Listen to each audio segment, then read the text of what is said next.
시편 146편입니다.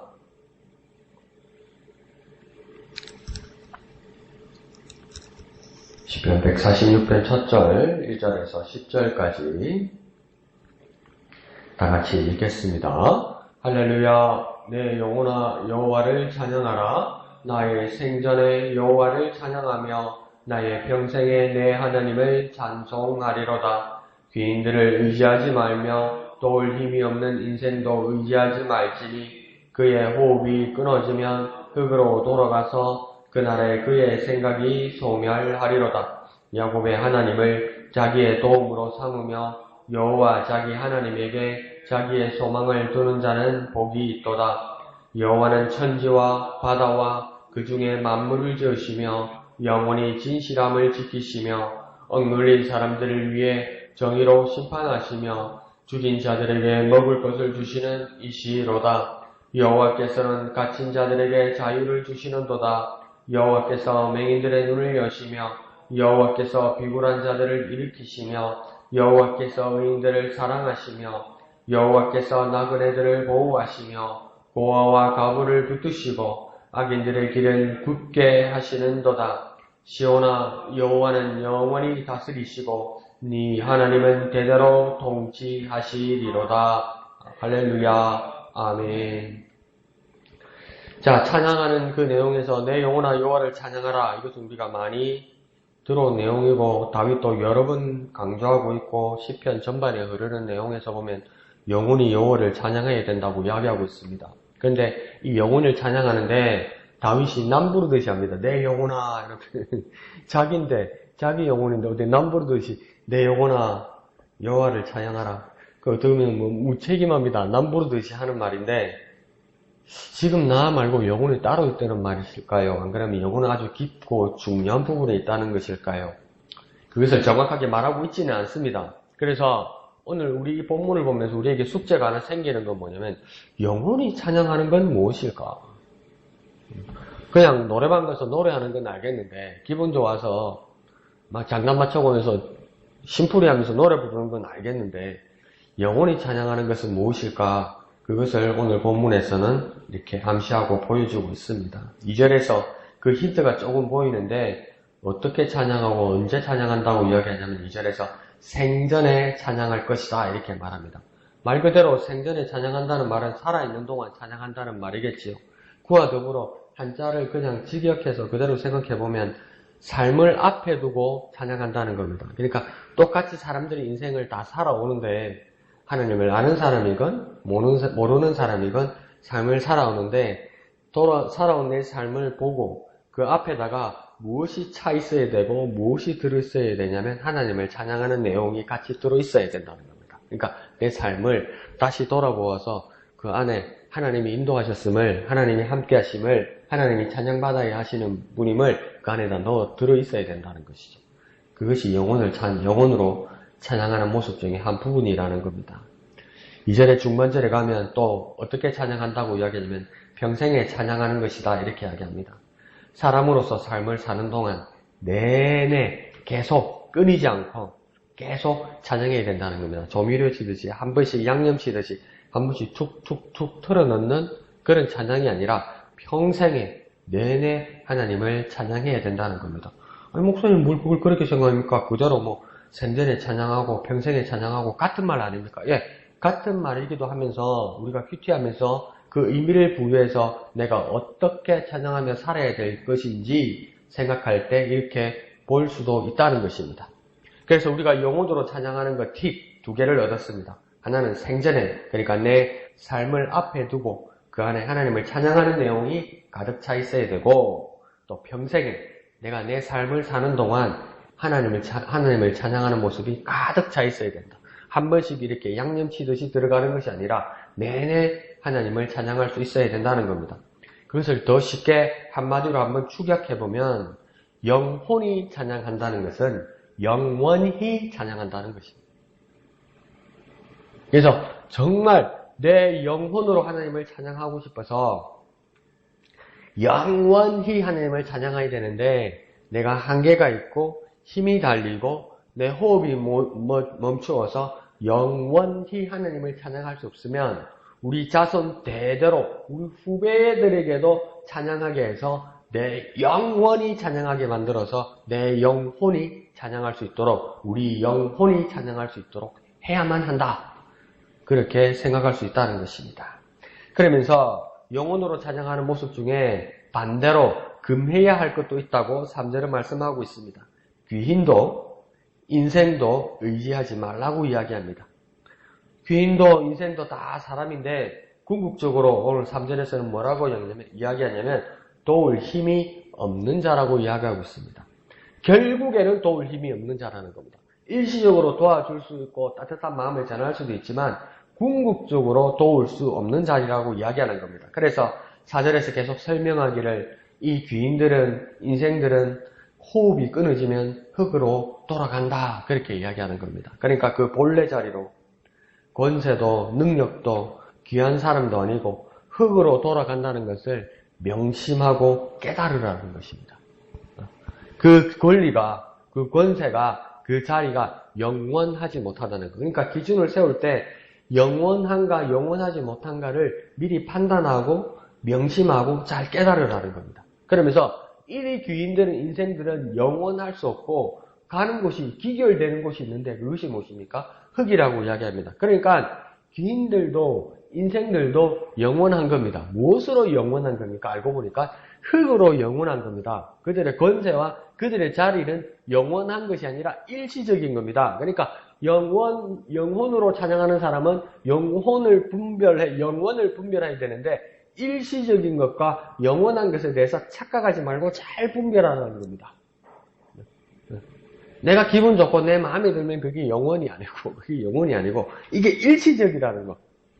그것을 깨달으라는 겁니다. 그래서 또 더 무시무시한 말은 뭐냐면 그의 생각도 소멸할 것이라고 4절에서 말씀하고 있습니다. 그러니까 생각이 의식이 사라진다는 겁니다. 물어가 버린다는 겁니다. 다 사라진다는 겁니다. 없어진다는 겁니다. 귀인들의 인생들의 그 생각, 지혜로운 자들의 그 마음, 그 의지, 그 의식 이 모든 무로 없어져 버린다는 겁니다. 그러니까 어쩌면 불교에서 말하는 해탈과 열반의 경지가 이겁니다. 죄가 많으면요 계속 세상에 다시 태어난대요. 왜? 생전에 그 이전에 전생에 지었던 죄를 씻기 위해서 다시 태어나고 다시 태어나는 거래요. 그래서 성업하면 그 해탈의 경지에 가면 해탈은 뭐냐면 이거 팍물 끊어낸다는 거거든요. 그러니까 열반으로 계속 돌아가는 그 고리를 탁 끊어낸다는 거죠. 끊어내면 이 업이 많은 이 고통스러운 세상으로 다시 태어나지 않는다는 것이죠. 그래서 그 사람들을 해탈했다. 그래서 열반의 경지로 들어갔다. 그 해탈과 열반의 경지가 뭔지 압니까? 아무것도 없다는 겁니다. 모른다는 겁니다. 그냥 없어졌다는 겁니다. 그게 행복이라는 겁니다. 그런데 오늘 성경은 뭐라고 이야기했냐면 그런 해탈과 열반이 있다면 그것에 소망을 두지 말라는 겁니다. 그건 궁극적인 것이 아니고 세상 사람들이 깨달은 것이라는 겁니다. 허무하다는 것을 깨달은 것에 불과하다는 겁니다. 그래서 5절에 뭐라고 이야기하냐면 단지 그렇게 하지 말고 단지 오직 하나님을 도움으로 하나님께 소망을 두는 자만이 복이 있다 이렇게 이야기하는 겁니다. 허무한 것을 깨닫고 아무것도 아니고 어리석은 것이라는 것을 깨달은 것은 정말 다행인데 그곳에 멈추지 말고 하나님을 향하여 하나님을 도움으로 하나님의 소망을 두는 자에게는 아무것도 없어지는 것이 아니라 그들에게 복이 있을 거라고 이야기하는 것입니다. 그래서 마치 이것은 경험자의 간증 같지 않습니까? 그러니까 이건 증거와 결과치를 말하는 겁니다. 이거는 이제 상상을 말하는 게 아닙니다. 해탈을 니가 가봤나? 해탈했으면 열반의 경지에 들었으면 설명하지 못합니다. 왜? 없어졌는데 해탈한 자는 열반에 든 자는 간증할 수가 없습니다. 왜요? 없어졌는데 와서 다시 말해줄 수가 없습니다. 그렇지만 복이 있는 자, 복을 받은 자는 뭐 할 수 있습니까? 증거할 수 있습니다. 말할 수 있습니다. 하나님을 도움으로 삼고 하나님의 소망을 두었기에 내가 이런 복을 받았다고 뭡니까? 증명할 수 있고 증거할 수 있습니다. 왜요? 그 결과치가 있기 때문입니다. 어떻게 말하면 세상 사람들이 말하는 아주 과학적이고 기납적인 결론이라 말할 수 있습니다. 그러니까 더 쉽게 말하면 구도는 간단합니다. 하나님과 인생이 비교되는 겁니다. 어디를 향하느냐? 영혼이 찬양하는 것부터 시작해서 영원히 찬양하는 것으로 나아갔는데 더 간단한 모습은 뭐냐면 영원하신 하나님과 사라지는 인생이 지금 비교되고 있는 것입니다. 거기서 바른 판단을 하고 의지할 자를 너희가 선택하고 결단하라는 것입니다. 그리고 그 기준이 일시적인 것인지 영원한 것인지 그것을 판단하는 자가 영혼히 찬양할 수 있고 영원히 찬양할 수 있다는 겁니다. 그러니까 기준은 하나님과 인생 가운데 또 일시적인 것과 영원한 것 가운데 그것을 판단하고 선택하는 겁니다. 이거 얼마나 간단합니까? 사실은 빙빙 돌아왔지만 영혼이 찬양하는 것, 영원히 찬양하는 것, 그것은 하나님을 선택하고 영원하신 하나님을 바라보는 것, 그것이 영혼이 찬양하는 것이라는 것을 말해주고 있는 것입니다. 자, 6절 이후로는 그 하나님에게 영혼으로 영원히 찬양하고 의지할 가치가 있는 분인지 어떻게 알 수 있으며 그 하나님이 어떤 일을 하셨고 그가 어떠한 분인지를 증명하고 있습니다. 6절에 하나님은 만물을 지으시며 영원히 진실함을 지키시는 분이라고 말합니다. 그러니까 이 말은 뭐냐면 하나님은 창조자이시고 또 하나님은 영원한 사실을 그의 능력으로 유지하고 증가하시고 지키시는 분이다 이 말입니다. 그러니까 하나님이 나를 만드셨고 그렇기 때문에 나를 모든 것을 아시고 나의 영혼마저도 창조하셔서 영혼을 만드신 하나님께 내가 영혼으로 찬양하고 기도할 수 있는 분이다 이렇게 말하는 겁니다. 그리고 그 진실함, 그 사실, 그 진리를 유지하고 지키시는 분이다. 변하지 않게 하시는 분이다. 운영하시는 분이다 이 말입니다. 하나님께서 만드셨으니까 알아서 살아가면서 방관하고 구경하는 분이 아니라 적극 일하시는 분이라는 겁니다. 그러니까 참선이나 뭐랄까요? 돌을 닦기 위해서 좌선하는 명상하는 그런 종교와 하나님을 모시는 기독교와는 천지 차이가 나는 것이죠. 그러니까 알아서 내가 깨닫는 걸로 내버려두는 신이 있고 우리 하나님은 뭡니까? 나의 모든 겉과 속과 내 삶의 모든 것을 설계하시고 계획하셔서 우리를 거기다가 만드셨는데 어떻게 하냐면 구경만 하는 것이 아니라 뭡니까? 적극 일하신다는 겁니다. 나를 위해서. 적극 일하시고 적극 함께 하시고 적극 임재하시고 우리와 동행하시고 함께 하시는 하나님이다. 이라는 거죠. 그러니까 상당히 뭐랄까요? 액티브하죠. 쉽게 말할까? 생생하죠. 생생해. 완전 생생하죠. 그게 뭡니까? 우리 기독교의 큰 특징이라고 말해야 되나? 절대적인 거죠. 자, 그러면서 7절에는 또 하나님 어떤 일을 하신다고 이야기하냐면 억눌린 자들을 위해 정의로 심판하시며 줄인 자들에게 먹을 것을 주시는 분이다 이렇게 이야기합니다. 그러니까 억눌린 자들을 위해서 정의로 심판하시는 분이라는 것은 하나님은 억울한 자들의 신원을 정의로운 심판으로 바로잡으신다 이 말입니다. 그러니까 하나님 만들어놓고 한번 해봐라. 에휴 자꾸 어쩐다고 저랬노. 그 TV 드라마 볼 때 엄마들이 하는 소리지. 에이구 나쁜 놈. 아이고 저거 불쌍한 거 어떻게 혀는 차는데 해줄 게 하나도 없잖아. 그 하나님이 TV 드라마 보시는 분이 아니라고. 무엇입니까? 정의를 세우시는 분이라는 겁니다. 그러니까 어떤 교수의 공판 준비해서 어떤 판사의 발언을 이번에 보십시오. 막 검사가 얼마나 어거지를 부리고 억지를 부리는지 판사가 막 짜증이 가득한 겁니다. 왜 이렇게 구분 재판을 이렇게 만들려고 하는지 그러면서 그 검사를 막 나무래지요. 근데 이 나무래는 것이 제가 가만히 생각해 보니까 이 판사가 정의로워서 그런 게 아니고요. 그냥 짜증이 나는 거예요. 그러니까 공소장을 처음 내놨는데 좀 이따가 뭐라 하면 검사가 가지고 판사님 공소장을 바꿔야 되겠는데요. 그러니까 가져오봐. 그러니까 앞에 내용하고 달라. 그런데 그게 왜 판사가 짜증나냐면요. 공소장이 한두 장이 아니고요. 몇백 페이지가 돼요. 그럼 판사가 그거 다 읽어야 되거든요. 판단해야 되거든요. 그러니까 그거예요. 애들로 따지면 야 시험 범위가 이 책이 한 1000페이지가 되는데 1페이지부터 100페이지가 이번 시험 범위야? 이래가지고 시험 공부 억수로 열심히 했는데 시험 전날 와가지고 교수님이 뭐냐면 시험 범위 잘못 말해서 500페이지부터 600페이지 하면 얼마나 짜증나겠어요. 판사가 이걸 다시 읽어야 되는 거예요. 그러니까 일도 하기 싫고 준비 다 했는 거 새로 해야 되니까 짜증이 나는 거예요. 그래서 막 나무라고 이 식으로 당신 재판 내면 내가 내 직권으로 하겠다 이 말입니다. 그러니까 예수님께서도 그렇게 말씀하지 않았습니까? 어느 재판관이 있는데 그 재판관은 불의한 재판관이라고 이야기해요. 의로운 재판관이 아니에요. 그래서 자기 마음대로 재판하는 사람이에요. 그런데 어떤 과부가 억울하게 자기 아이가 죽게 되었어요. 그래서 뭡니까?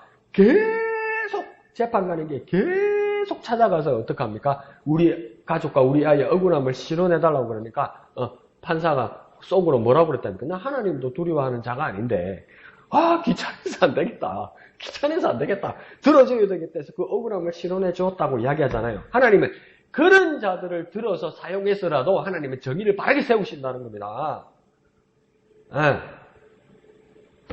그런 하나님이시며 또 뭐라고 하냐면 줄인 자들에게 먹을 것을 주시는 분이다 이렇게 이야기합니다. 얼마 전에 지지난주입니까? 여러분 뉴스 보셔서 알겠지만은 우리나라의 어느 마트에 연말에 마트에 보니까 중년 한 30대 남자하고 한 10대 되는 10살 주위 남짓 되는 애 머시매 하나 데리고 마트에서 이렇게 물건 훔치는 거 그거 뉴스 보셨죠? 그래서 우유하고 그래서 이상해서 보니까 선수가 아니라 서툴러. 그러니까 단번에 들킨 거. 옆에 CC카메라도 이거 보고 이런 훔치니 이런 바보짓이 어디서 선수가 아니라. 그래서 떡 잡아서 보니까 훔치는 것도 좀 돈이 되는 것을 이렇게 설정해야지. 사과하고 우유하고. 그러니까 10,000원도 안 돼요. 그러니까 이제 경찰에 신고해가지고 경찰이 왜 훔쳤냐 이걸. 그러니까 이 남자가 울면서 그렇게 이야기하는 거예요. 너무 배가 고팠어. 뭐가 어떻게 배가 고픈데.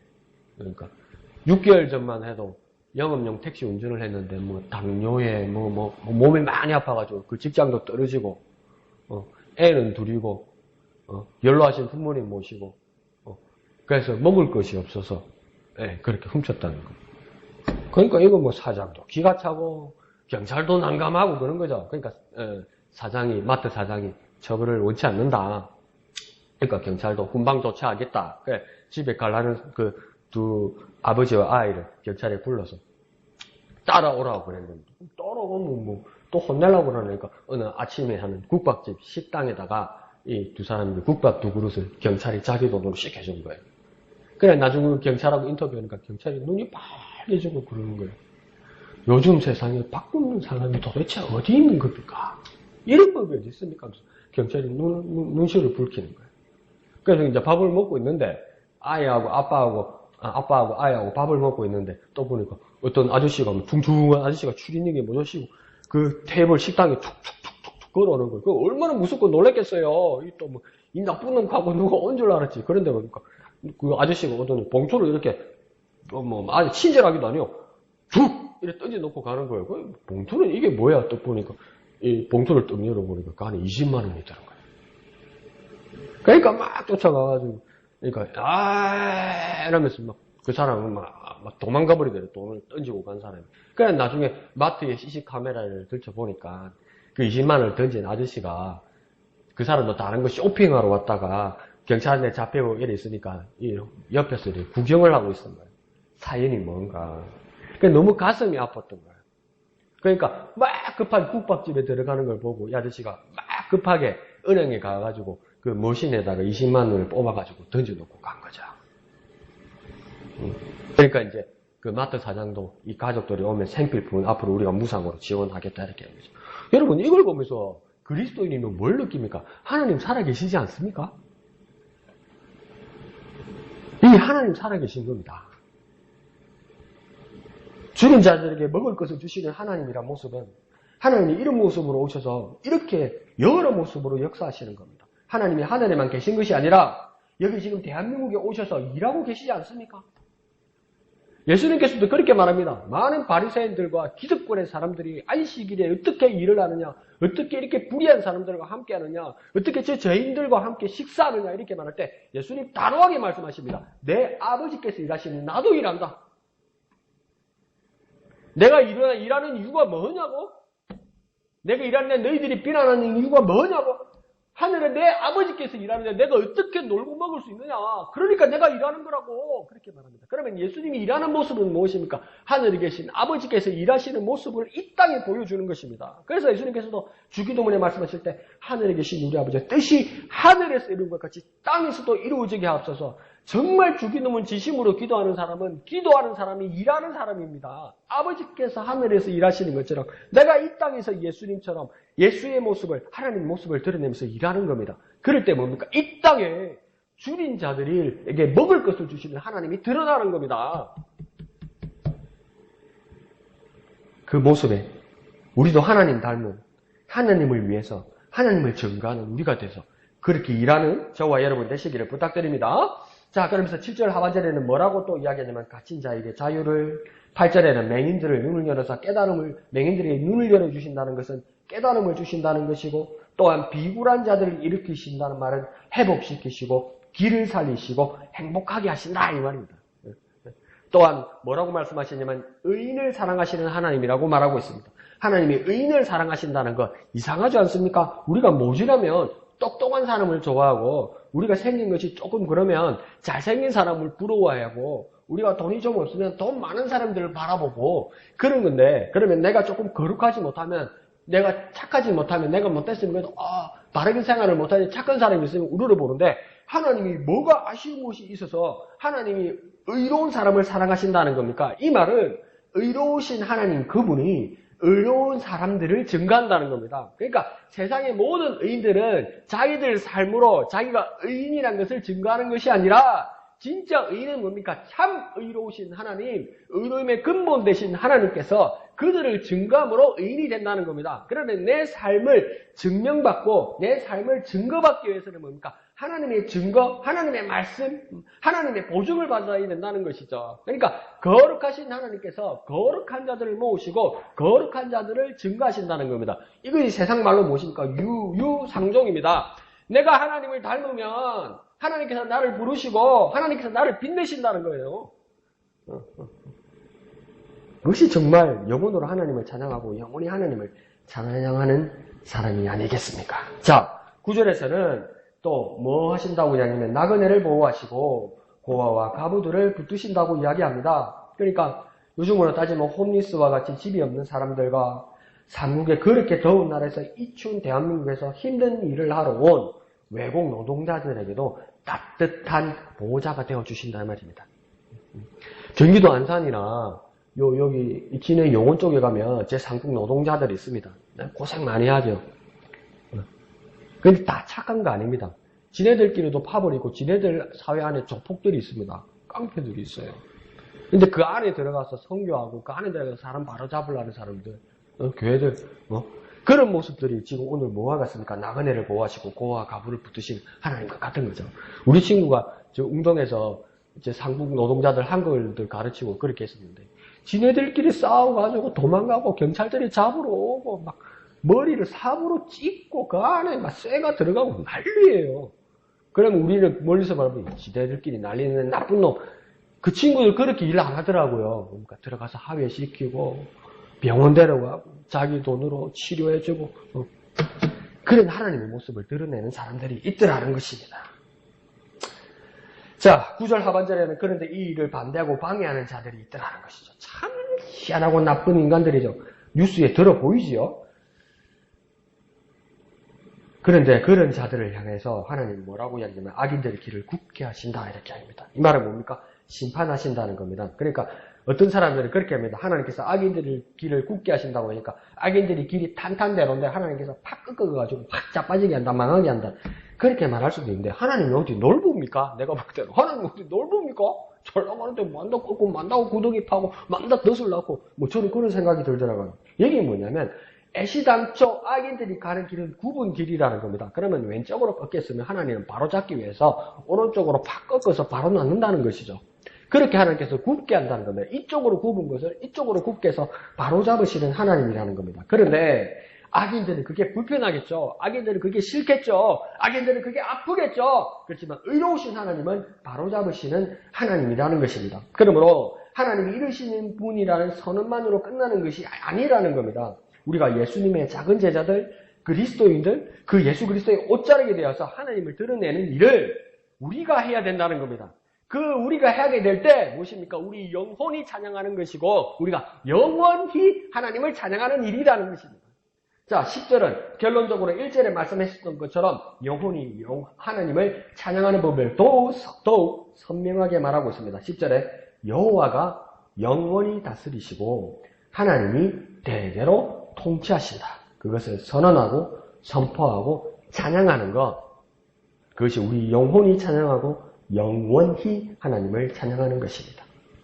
하나님이 영원히 그리고 대를 이어서 다음 세대 또한 그 다음 세대 계속 다스리심을 깨달아서 영원히 찬양하고 그 하나님을 닮아가며 그 하나님을 따라 일하는 저와 여러분 되시기를 거룩하신 예수님의 이름으로 축원드립니다.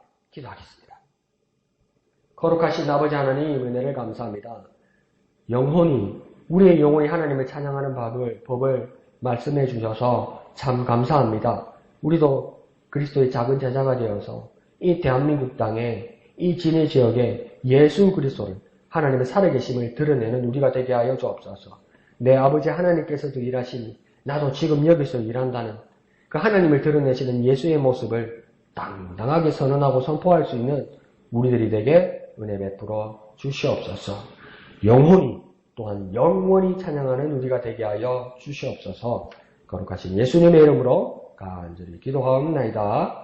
아멘. 이 시간 말씀을 생각하시면서 기도하시고 또 진희 지역을 위해 기도하실 때 우리 목영교회가 기이 쓰임받을 수 있도록 기도해 주시기를 부탁드립니다. 오늘 밤 금요 기도에 기억하시고 또 기도해 주시기를 부탁드립니다.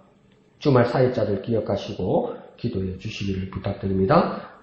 또한 예배당과 식당 사역자들 위해 기도해 주시고 주일 찬양대와 특별히 말씀을 전하시는 담임 목사님을 위해 기도해 주시길 부탁드립니다. 오늘 주일은 기간 원래 있습니다. 기억해 주시길 바랍니다. 오후 예배를 위해서도 기도해 주시고 또한 29일까지 각자의 기도의 제목을 작성하셔서 저에게 또 제출해 주시기를 부탁드립니다. 그리고 신년 또 송년 교회 모든 예배들을 또한 잘 참고하셔서 또 참여해 주시기를 부탁드립니다. 그리고 이 시간 또한 연약한 지체들을 기억하시고 또한 각자의 기도의 제목을 가지고 이 시간 다 같이 기도하겠습니다.